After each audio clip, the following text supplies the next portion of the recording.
Oliver Taza is one of the great unsung heroes of modern grappling. While his teammates may attract more news headlines and media attention, Oliver has quietly gone about his business as establishing himself as one of the top Jiu-Jitsu athletes in the world. The Lebanese-Canadian star has been a core member of the Danaher team for a number of years. Starting with the Danaher Death Squad when they were first training in New York City, and following the team to Puerto Rico, Oliver was one of the few members that stuck with the squad when the team split into New Wave Jiu-Jitsu and the B team. Now based in Austin, Texas, Taza has made a priority of becoming one of the most active competitors on the Jiu-Jitsu scene. This combination of frequency of activity and competing in a diverse array of rule sets such as ADCC, EBI and IBJJF makes Taza an ideal choice of athlete to study. Taza has had the luxury of being coached by John Danaher longer than some of his teammates, giving him a longer amount of time to absorb and implement his teachings. Unfortunately for Taza, but fortunately for us, he also weighs around the 77 kg mark. This means that he often competes in the most stacked divisions of the sport. These athletes will pose different challenges and a wide variety of problems to overcome. These problems allow us to assess weaknesses and new opportunities in our own systems to grow. The original goal of the Oliver Taza project is a selfish one. As a long-time fan of the Danaher team, Oliver has been on my radar for some time. As I considered dipping my toes into competition, I needed to improve my own skills, in particular the standing position. With no prior wrestling or stand-up experience, I decided to look at what athletes would be good to emulate. Being already familiar with some of the Danaher systems, and coincidentally being about the same height and a similar body type, Oliver Taza stood out as a good candidate to model. At the onset of my study, I had essentially planned to watch all of Oliver's recent matches with the goal of making notes and observations on 3 areas of his game I considered worthy of attention. Number 1. The standing position. All matches start in the standing position and will have different considerations depending on the rule set. Things like time limits, points, negative points, ban techniques, and judges would all factor into the mix of what would play into Oliver's standing approach. As most of the competitions I'm interested in have most leg locks listed as banned, it would be good to see if there are any good patterns or workarounds for this rule set and to still come away with the win. Number 2. Making mistakes and taking risks. Despite being coached in the same room under the same systems, members of the New Wave team have staunchly different approaches to risk taking. Gordon Ryan, for example, is a very conservative grappler, often only focusing on the highest percentage of techniques. As a result, when he makes a move, it often succeeds and rarely gets countered. By contrast, Gary Tonin is one of the most exciting and highest risk-taking grapplers in the sport. He's so confident in his escapes, he will often go all-out attack, knowing his jiu-jitsu will help him out of any situation. Out of these two extremes, Taza definitely leans more towards Gary's style. Taza is a very difficult man to submit. He often has his back taken in most matches, yet will still often get the win via submission. Number 3. Combining skills. Despite being one of the best leg lockers in the world, Taza's main weapon is his ability to combine skills. The man does not stop moving. He's constantly threatening not just leg entanglements, but standing up and changing levels. He moves side to side very well when passing, and he's not afraid to give up good positions to fall into submission attempts. He's very comfortable using scrambles and movement to generate activity, meaning he's very difficult to stall against.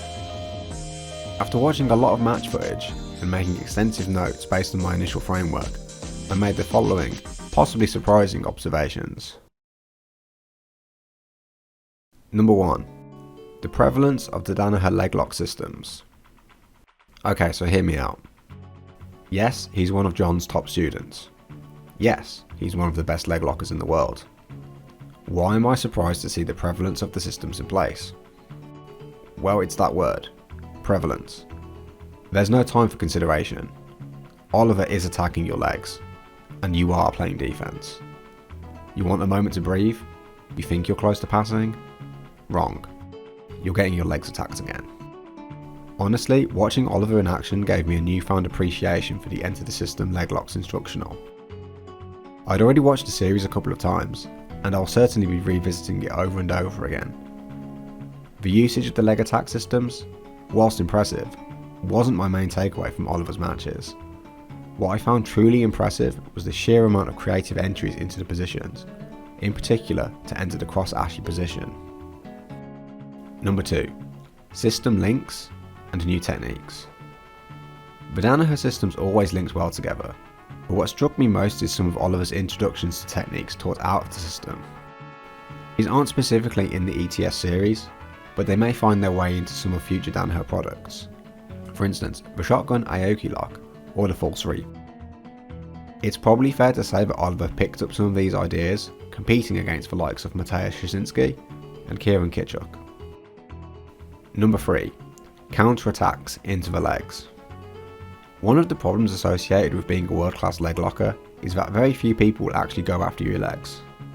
As a result, the ability to counter-attack into your own leg locks, guard passes and back takes becomes somewhat limited. Creatively, Oliver has reversed the order of operation in many of these instances, often exposing his own back in order to go into his own counter-attacks. Sometimes it's pretty hard to tell when Oliver is making a mistake or deliberately setting a trap. I've watched over 20 matches, some bits in slow motion, and I'm even struggling to tell. Now imagine you're in a match with him and he's constantly feinting, level changing and moving side to side. He may make a mistake, but will you be able to spot it and capitalise on time? Number 4. The standing position. We finally come full circle to the initial goals of the project, and that was what traits and tactics can we take away from the standing position. The main theme for Oliver's game in this position is variety. He mixes up his skill selections very well, almost to keep the opponent guessing consistently. There are only a few techniques that seem to be consistent across matches, and these happen to be more tactical considerations than anything else. Now that we have a framework for our study, let's dive right in. When the Danaher leglock systems were first introduced to the world, they were considered revolutionary. Today in modern Jiu-Jitsu, they are reasonably standard for the course. Any serious competitor rising through the scene must be comfortable navigating through the systems. You don't have to be a leg locker yourself, but certainly knowledgeable enough to avoid the most common scenarios. It just so happens, Oliver is a master of these systems. The leglock system is centered around a family of 3 subsystems that link together. These are the straight Ashi system, the cross Ashi system, the reverse Ashi system. Let's take a look at each of these in turn.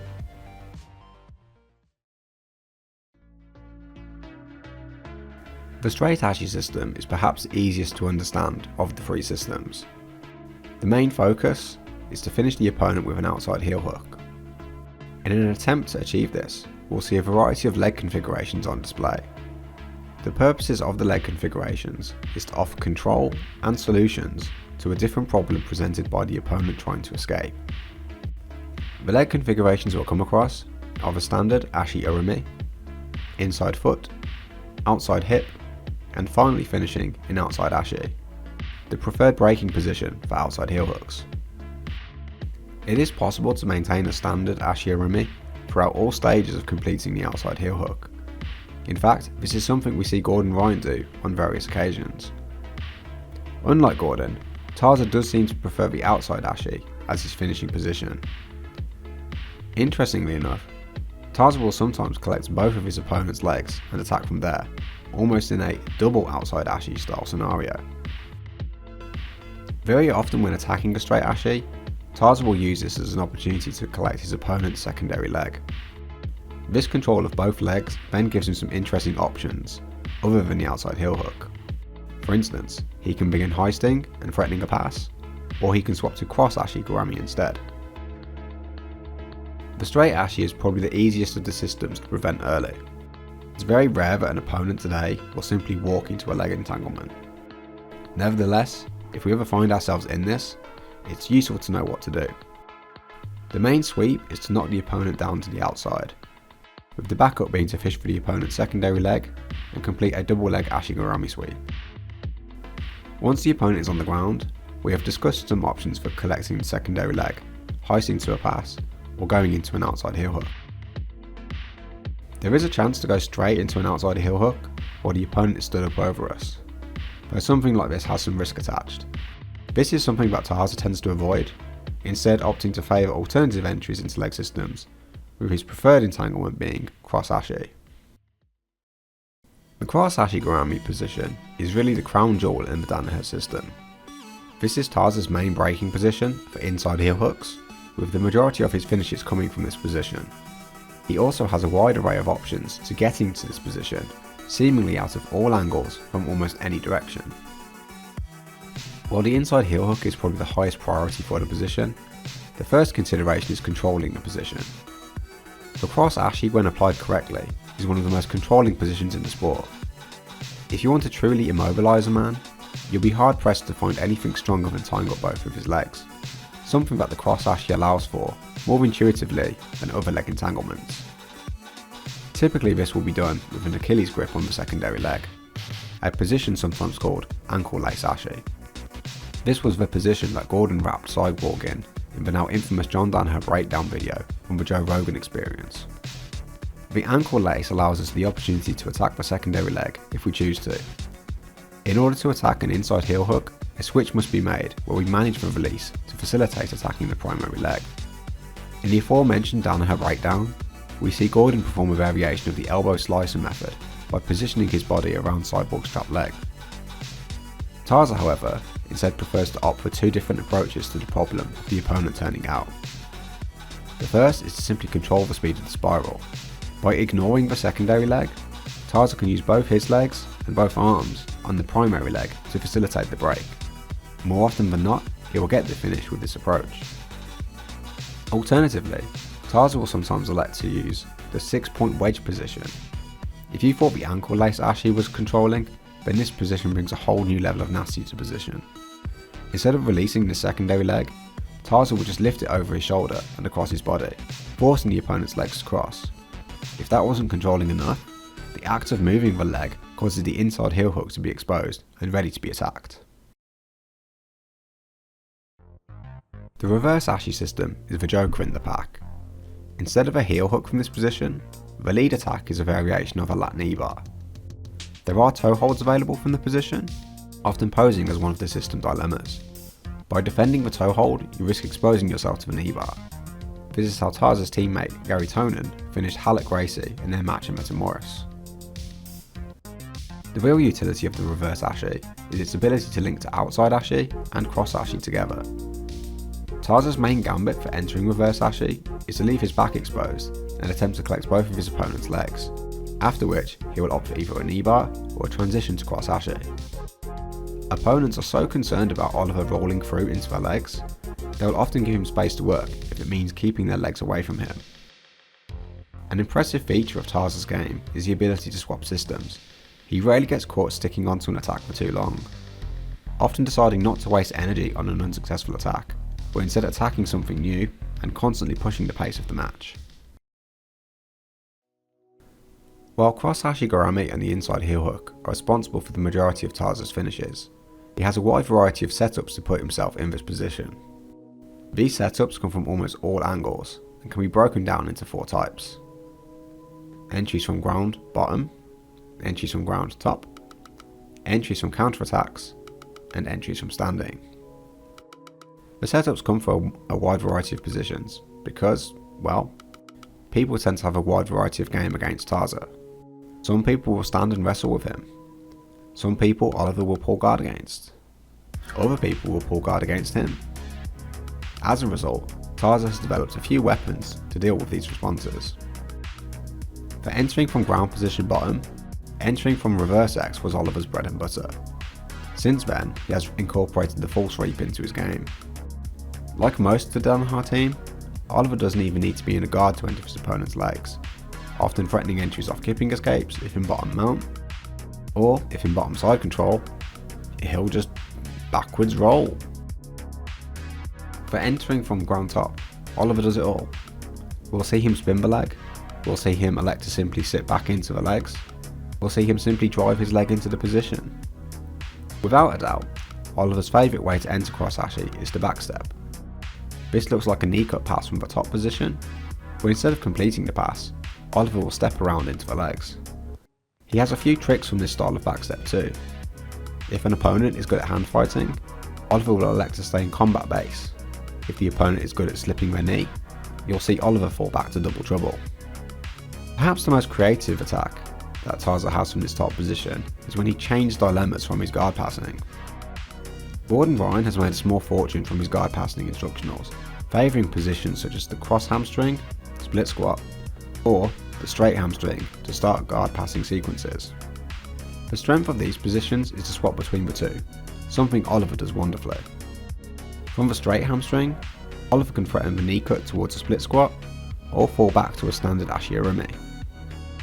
From the cross hamstring, Oliver can backstep into cross Ashi, threaten the pass, or switch back to the straight hamstring. We saw this at its best during the no-gi Pan American Finals versus Kieran Kitchuk. Despite winning the match in 14 seconds, Oliver threatened 3 or 4 different looks before getting an inside heel hook. Dealing with the possibility of attacks of this nature and this speed can only be described as overwhelming. If that wasn't enough, Oliver's counter-attacks are relentless. Not only do you need to defend his attacks, but you have to be ready to be put into an attack as soon as you launch your own. One of the few times anyone has gone after Oliver's legs was David Garmo at EBI 19. He was finished in under a minute. Rather than attack Oliver's legs, people are inclined to go straight for his back and try to get points. In these situations, we see Oliver attempt victor's rolls or wrestling style switches. As his skills increase in the wrestling department, we've seen him attempt more Granby rolls if the opponent should try to follow him. He successfully pulled this off against Tommy Leglock at Polaris 26. Taza didn't get the win, but I wanted to include it here as it was dope. Finally, we come to the original goal of the Oliver Taza project, and that's the options available to us in the standing position. Unsurprisingly, Oliver favours a mix of wrestling, foot sweeps, and leg entry attempts. Like most of the New Wave crew, Oliver will elect to stay off his knees and avoid carrying his opponent's weight for the majority of standing scenarios. Single leg takedowns are prioritised over double leg takedowns, except for when the match is nearing completion. The double legs we see Taza go for are more often after an opponent is already tired and points on the board are needed. We saw this in his WNO match against Mika Galvao, and perhaps more recently against Joseph Chen. In fact, his match against Mika was a great showcase for attacking the whole body from the standing position. Oliver showed he was comfortable in either stance, often swapping between right foot forward and left foot forward. Opponent shots were met with sprawls and ankle picks, whilst Oliver's own offence, he would use arm drags to attempt single leg pickups. As the match progresses, we see Taza pick up the level of aggression, mixing in snap downs, front headlock attacks and knee picks. The priority in all cases is still foot sweeping to the back, a favourite of Taza's teammates, Gordon, Miragali and Giancarlo. When Oliver feels more confident, we'll see his levels of risk taking increase. He'll go for Ashi pulls and even Ashi slides as an attempt to get straight into the legs. The key takeaway from studying Taza is a subtle one. The reason Oliver is able to mix his attacks so well is due to an ironclad defence. He's not worried whether he plays bottom, top or standing. He has confidence in knowing what his options are at all times. You won't ever see him pause to think what to do, and that allows him to do what he does best: attack your legs and win jiu-jitsu matches. Hopefully by trying to emulate his approach, we can do the same. Thanks for watching. This is a small departure from my normal style of video, so I hope you enjoyed it. If you liked the video, please consider subscribing, and for further updates, please check out my community tab. Cheers.